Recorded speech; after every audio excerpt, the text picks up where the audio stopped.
I'm talking to Bill West, the Mayor of Cowra. Bill, there's been moves afoot lately for a change with the sewage treatment plant in trying to reuse some of the byproducts.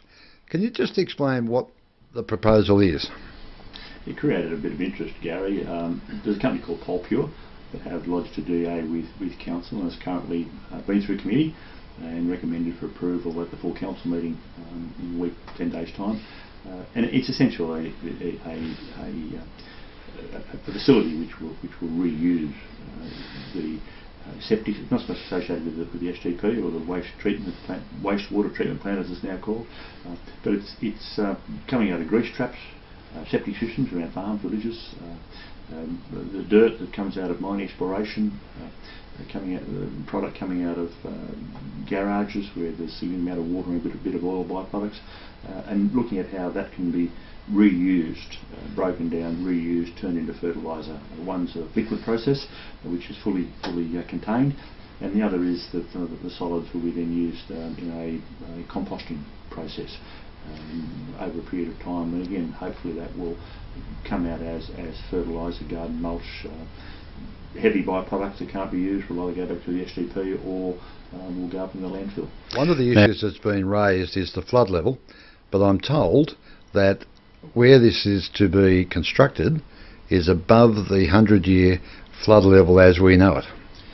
Firstly, this is in the old part of the current sewer treatment plant, and goes into that area where basically, as people would probably remember, the old component of the sewer treatment plant many years ago, the trickle treatment and the old sheds that used to be in that site. So that's the area it's in. The mapping that Council has indicates that the site is above the 1 in 100-year flood line. That's been something that's been questioned, and the maps have been looked at.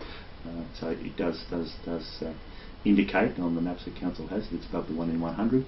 There have been concerns raised about the groundwater and groundwater pollution, leaching. Again, there are monitoring bores to be constructed, and the pad, the liquid will be certainly contained within sealed units. The composting, which is kept moist, that area has to be a sealed or a permeable area that complies to a certain standard with either clay or possibly you could use rubber matting, and it's bundled. So there's every effort's been made to make sure that any of the byproduct, any of the waste, any of the nasties, if you like, if they are any nasties, are contained fully on site. I think bear in mind what this site has been used for the last 70 years. It's been a sewer treatment plant, and which was in the flood area. Which was in the exact same area as it used to be. Yep. Some concerns about some of the neighbouring properties and potential for impacting on them. Very high valuable and very effective horticultural operations, and of course that's a great consideration. But it would, I believe that the conditions as they apply do cover the concerns and the issues. And bear in mind, of course, this is to be licensed by the EPA. Now, this development is subject to surprise inspections, EPA-wise as well, isn't it? The conditions of consent laid out by Council, but the conditions of consent also include those general conditions that came from the EPA, and the EPA is very much the consent and control authority in these matters. There has to be obviously monitoring of the bores, but there has to be a daily log kept of all the activities, product coming in, product coming out, any incidents, any complaints, and that has to be available to EPA inspectors at their wish. Right. So I think we can always understand that people have concerns. I think that the conditions, the report covers those concerns by and large, and the conditions of consent, including the EPA general conditions, will ensure that the probity and the way the facility is managed is run into the future.